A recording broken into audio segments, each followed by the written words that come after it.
Day 41, Jane Warner Plaza. Jane Warner Plaza physically is located right across the street from Harvey Milk Plaza.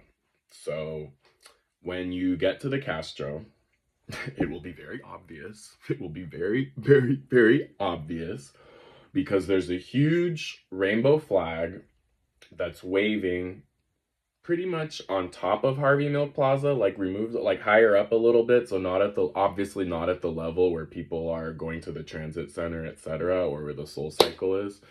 That flag has gotten federal protection, so that is now a registered historic landmark. Okay, so across the street from there, directly across the street, across Castro, so not across Market the other way where the Pink Triangle Memorial is, but across Castro, there's another plaza where there's a really nice little seating area. There's the gas station. There's a couple businesses. And then it's also where the F line starts. So the only train that has a dedicated lane that's 100% above ground, the only Muni Metro line, rather, F train. So Jane Warner Plaza, that's where Jane Warner Plaza is. And it's become a really cool place for people to hang out. That's actually encouraged, which is very rare. It's very rare that American cities allow you to loiter. There's usually, you have to pay. You have to be paying, right, to be in a place. But that's something incredibly special about San Francisco, is that we have these parks, we have these open spaces where people are allowed and encouraged to hang out without having to spend money. So anyway, and now that I've given you this vivid description, who was Jane Warner? Jane Warner was the first openly lesbian police officer to serve on the San Anselmo Police Force, which, if you don't know where San Anselmo is, it's basically right across the street from the Golden Gate Bridge. I don't know Marin County very well, but it's, again, that's where it is, right across the Golden Gate.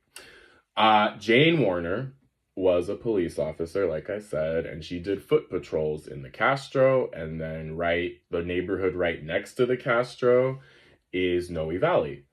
And the reason why she was very known in that neighborhood was, again, a lot of the businesses knew her from her foot patrols. She also contributed to, I've mentioned this publication in other videos, but the Bay Area Reporter, which is a very known Castro District community newsletter, circulatory, etc. She contributed a piece. I don't know if she had her own, what's the term I'm thinking of, panel, topic, article.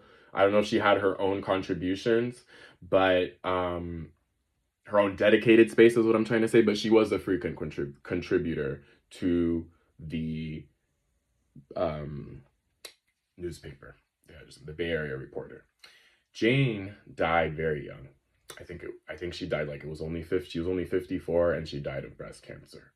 So like I tell people on my tours, because people don't know this, and it's not something that you necessarily be expected to know, and that's why you're taking my tour, but I think it's really cool that across the street we have a dedication for a gay man, lesbian woman. Well, there's two more corners, kitty corner. Let's get maybe a trans person and at least one person of color, right? And then we have our 4 queer ass corners in Castro, San Francisco. But anyway, that's Jane Warner, and that's Jane Warner Plaza.